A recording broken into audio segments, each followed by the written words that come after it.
Next up, we have the panel, If They Knew, They'd Build Differently, spreading the word on decentralized compute. And we have Mark Ryden, Michael Casey, and Taco. So I'll go ahead and hand the mic off to them. Taco? Mark, Michael?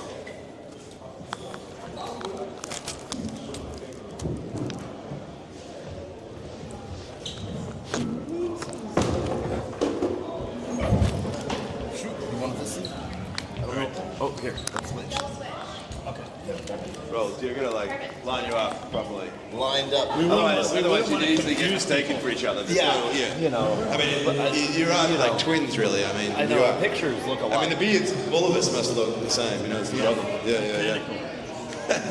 Okay, let's keep this thing rolling. And it's just been such a rich array of conversations. I think we're going to do, I feel like what we're doing here, Mark and Taco, is drilling down a little bit deeper into the conversation we started the day out with a little bit about, how do we get the enterprise community on board, and specifically in this case with regards to decentralized compute.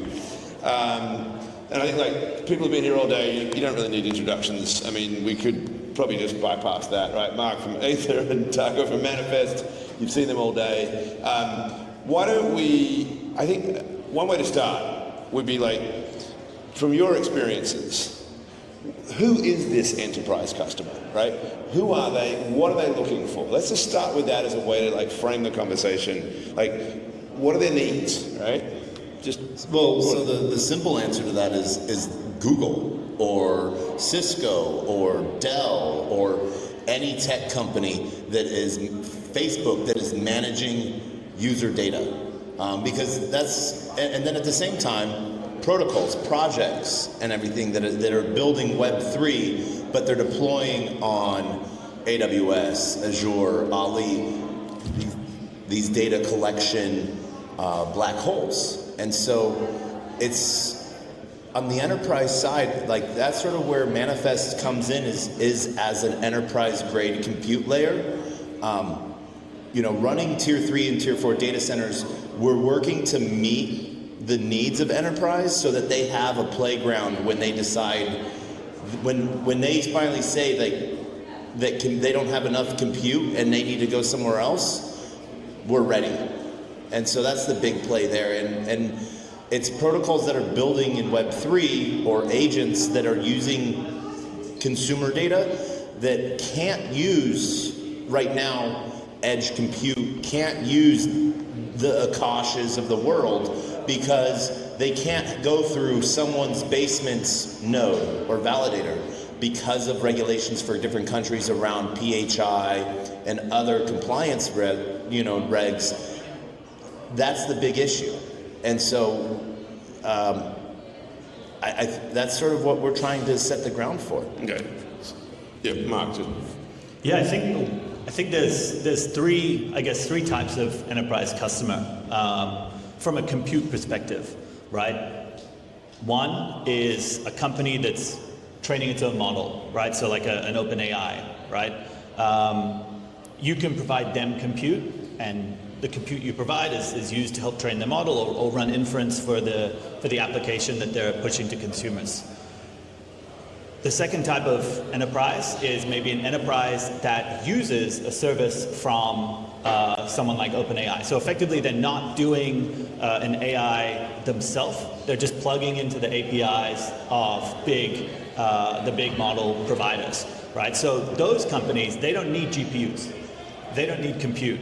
The cost that you pay for a subscription to that service, or the cost that they pay for a subscription to that API service, has the GPU cost bundled in, and then it's passed on with a profit margin to kind of OpenAI. And then the third customer, which I think is probably the one that is most interesting to us, is the company that's looking to build an AI product in-house.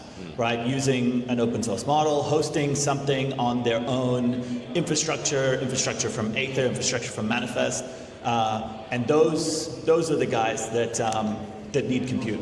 And again, for the purposes of level setting here, is that second category in any way fluid, right? In the sense that, like, right now they're just happy just to run whatever they're doing on top of AI as an API call, and they're happy. But at some point they might go, you know what? I don't want to give all my data to Sam Altman. And if I ran this in-house, there's actually all these cool things that we could do that we didn't. And so, I mean, what I suppose I'm getting to is, like, is there a dependency there as well between not just the question of what compute you need, but also what usage of AI you might like to develop? And if you do that, you may actually want to build your own models and start actually using that compute. Is that a viable potential market? Yeah, I think the markets that are most likely to use kind of APIs, for example, are maybe products that are building, a coding support tool or something, right? There's no reason for them to go and develop their own model. They're far better off using Claude or one of the GPT models and doing some kind of prompt engineering on top, and then kind of deploying a product there. The same goes for kind of image generation and video generation. There's no real need, unless you're kind of in like some unique or very niche sector of the space, like adult, for example. There's no real need to kind of build your own model. But where you're kind of shining a light, any sector where that model would be touching proprietary data, that is a space that companies do not like using the API solutions. So even though there are a huge bunch of corporates and enterprise companies that maybe use a ChatGPT subscription or something for certain parts of their business, they will not be plugging that into their data warehouse anytime soon. A lot of that data is just firewalled off from it, right? So Taco, you highlighted actually the Web3 customer, right? So I think is an interesting realization that, right, even as we, and look, it's the story of blockchain in many respects, right? That AWS, the dirty little secret, has always been basically running so many blockchains for so long. What is the core reason? I mean, you mentioned compliance as a problem as well, but I mean, is it also just habit and efficiency, and what do we need to do to like just get our own people to move to decentralized? It has been compliance, but also it's been ease of access. As you see, like through AWS or DigitalOcean, it's click, click, boom. And so as we're starting to move away from more developer focused and, front ends that, Wix and GoDaddy were sort of like the forefront of people being able to own their own websites. And so being able to have that as a deployable choice, and this is what it really always comes down to, choice, but like the consumer front end as well. I had a conversation with a Web3 protocol that had just signed a 10-year agreement with Ticketmaster. And they were like, well, why would we use Manifest over AWS? And it's because the way AWS is built and has had to build is they built into regions, and so that they can go down. In the more aspect way of seeing decentralized / sovereign compute, the offer I can tell them is you'll always be able to sell a ticket. You won't have to worry about a region going down. And so it doesn't come down to just regulations, it's the knowledge piece. And so they're waiting to see if we're going to stick around, and they're waiting for that regulation side of things that allows them to do that. So you think that that way of framing it, right? Like, it's not just, what's that line, like the most expensive source of energy you have is the energy that doesn't exist, right? When something goes away, then that's the biggest cost. And that's what you're talking about, is that the loss of your ability to actually function. But those things don't always get baked into business models. They're just like this sort of like wild card events that happen, and yet they're very real. So how should we be packaging that as an offer, right? Like this is, we're pricing here versus AWS, but you've also got this, immutable persistence. So right now, some of the systems are cannibalistic, and they're in this hyper-scaling mode. Like I was just at Super AI this year, and I was there a year ago as well as a sponsor. I would say last year there was maybe about 60 sponsors, and I talked to all of them, and I think that maybe about 40 of them were vaporware. 15 of them were ChatGPT wrappers. Then there was Salesforce, and then there was there was 5 projects that are still alive today that were all Web3 based and working on decentralized models. This year at Super AI, one of the things I saw was a company that was offering H100s at 18 cents an hour. The electricity alone costs $1.50, so they were looking at a hyperscale model. They're going to be broke and they're going to be dead in 3 months. So they're not going to have that persistence. And so companies or projects and protocols that are building at a price that is affordable in comparison to like AWS. So we follow the AWS pricing calculator in the sense of it costs what it costs. But we don't charge that extra like 20% of bells and whistles that AWS packages in that doesn't apply, isn't needed. And so pricing models, as companies sort of scale, will be one of the biggest incentives. That will be the future of credits, so to speak. So is it just, and maybe this is a question for you, Mark, because I know you're both really thinking about the same sort of things here, but like laying that up, right? 20% cheaper, persistence. Like it seems like a no-brainer, right? Like in some respects, I think like the AWS story is a little bit like the classic line, nobody ever got fired for hiring IBM, right? It's just like it's a habit almost, but it's not. It's more than that. There's compliance, there's a lot of other things. So yeah, let's nail it down. What do we need to do to get the sale done at given the discount, given the reliability and options, because they're still not buying. Yeah, I mean, the funny thing with enterprise-grade compute is it's a relatively well understood commodity from the buy side, right? You need to be able to meet the SLAs of these companies to even be in the ballpark to provide your infrastructure to them, right? And those requirements are strict. And you guys right? meet them, okay? We meet them, right? But to meet them, there are trade-offs that you need to make from a decentralization perspective, right? Paper contracts, KYC, KYB, right? You need to live in the Web 2 world and really abstract away all of the kind of the crypto elements just to be in the conversation, right? And to be fair, as we kind of know in the crypto space, you do make trade-offs for the ideals that we kind of share in crypto, and often those trade-offs put you in a bracket of not being able to meet SLAs. So assuming that you can meet the SLAs just up front, which again is relatively tough because compute contracts are not short-term contracts. They're generally 6 months, a year, 2 years, right?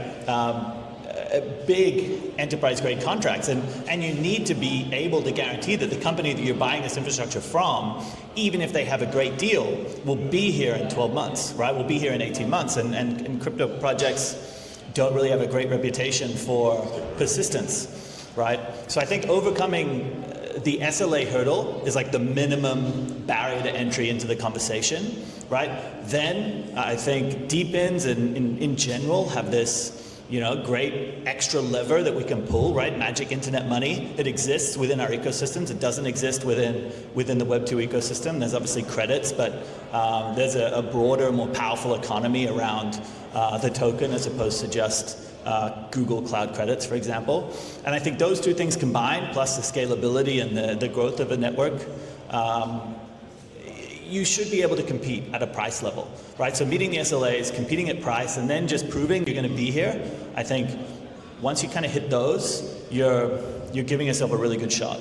And who defines those SLAs? Is this just sort of internal, or is this actually bound by certain insurance requirements? Is it what's the kind of ecosystem around? Is it a regulatory framework, or what? Because is there any wiggle room there? Should there be a conversation with enterprises about what, in fact, would be the right standards to meet in the context of decentralized compute?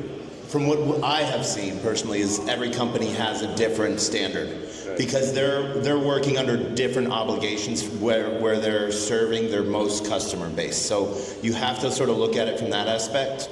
So we have data centers in APAC, in Europe, and in North America, and so we sort of have to meet the requirement at the highest standard. Right now, that's Europe. And so the US, as we all sort of know, doesn't really care about consumer data or protecting consumer data. Like one of the things we talked about, that was talked about earlier, the black box of OpenAI, what everyone forgets about last month is that a federal judge ordered OpenAI to save in a separate public database every single output and people's IP address tied to that. So just think of that as a honeypot of information. And that's, I don't know, secured behind password 123, exclamation point for the security measure.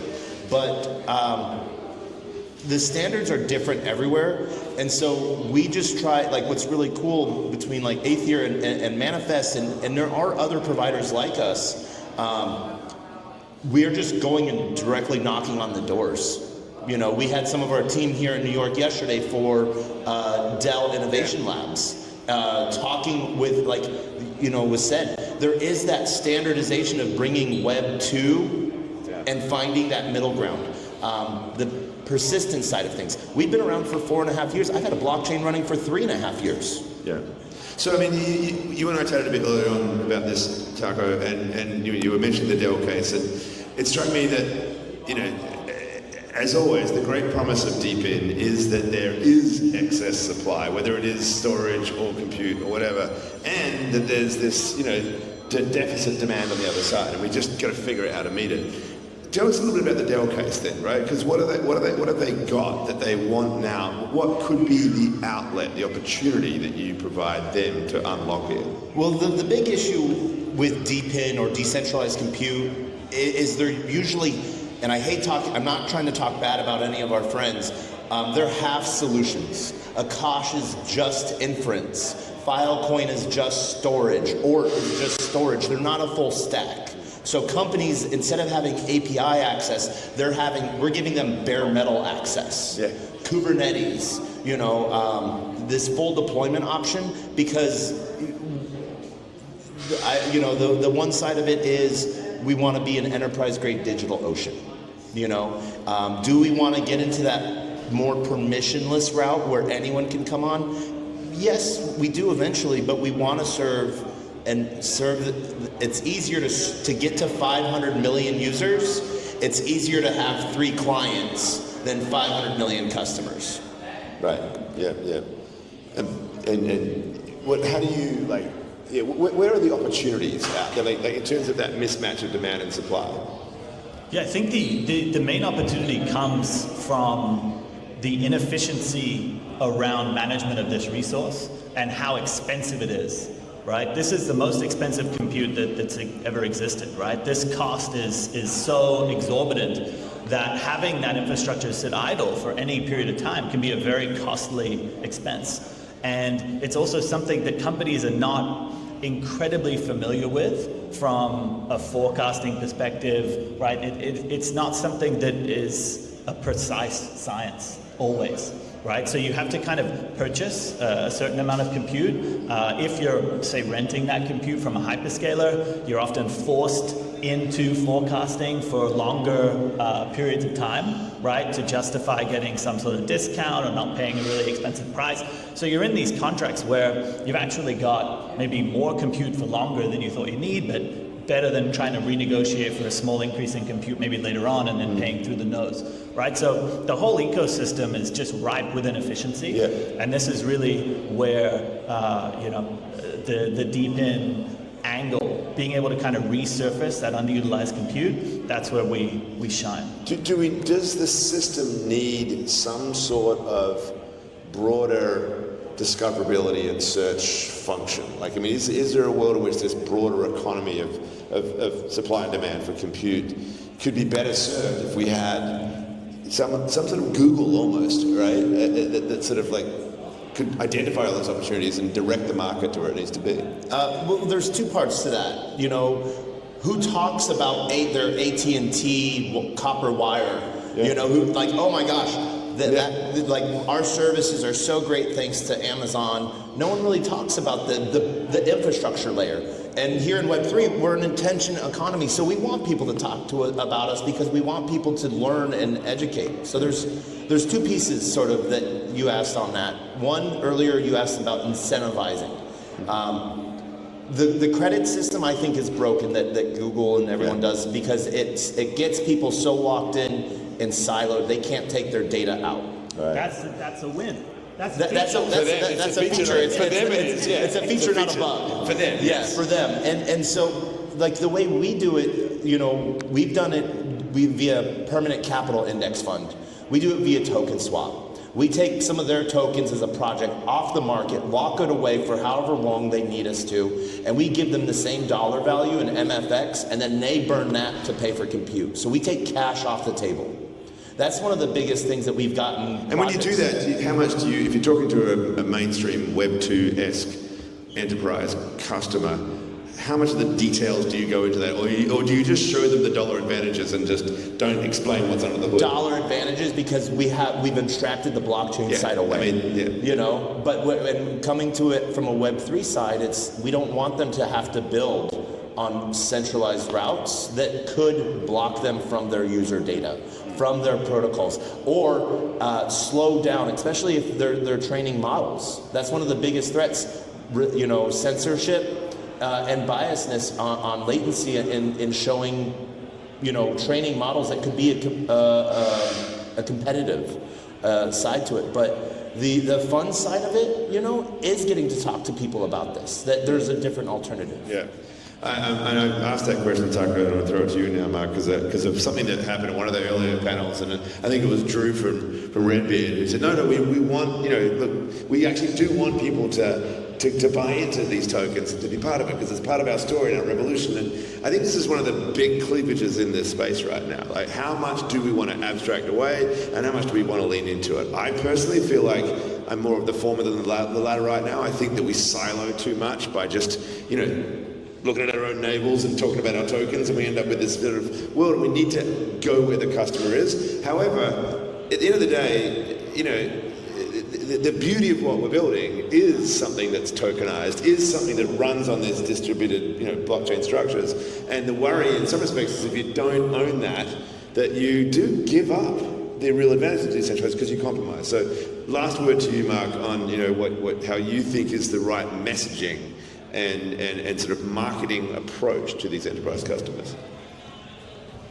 I mean, you can build on the blockchain without having a native token, right? You can just use a stable coin, right? I think the benefit of having a token is in the way that you're able to raise capital and bootstrap your business, right? You're taking this like IPO event and you're bringing it to the front, right? And you're saying, hey, help me bootstrap this incredibly big idea that I have. And that's what's great about crypto, right? You can build stuff ideally in the crypto space that you couldn't build in Web 2, because you bootstrap it in a way that gets you the capital to kind of build big ideas. So I think that Aether couldn't have done what it did without this model, without having a token. And now having a token gives us this really interesting differentiator from traditional players in the space, right? You've got this magic internet money, you can incorporate it into different pieces of your business model, and it's useful. But I also think in the future, when this sort of sector is slightly more de-risked, it's less kind of revolutionary, I think you can very much consider building something like what Aether has without a native token and just using a stable coin, and I'm sure you'd be able to do quite well. But I think that in general, a token is a fundraising instrument for really ambitious projects, and I think that it would be sad if we entered a world where, you know, that wasn't necessarily needed anymore. I think that would be an indication that we're a little bit more safe in our ambition than we are. So yeah, I think tokens are necessary, but from a real business perspective, you do have to abstract away. Yeah. You can't get big companies. It also gives public the chance to have a little bit of ownership in it. You know, we see other large protocols in different categories. Their token has zero retail use, but it gives people the opportunity to have a governance vote, have a say in how that protocol works. We all want the Internet of AI to be collectively owned by everybody, not just seven big companies, and so I think that's a key message. All right, well, we'll leave it at that. Thank you. A round of applause for Mark and Tucker. Am I still on?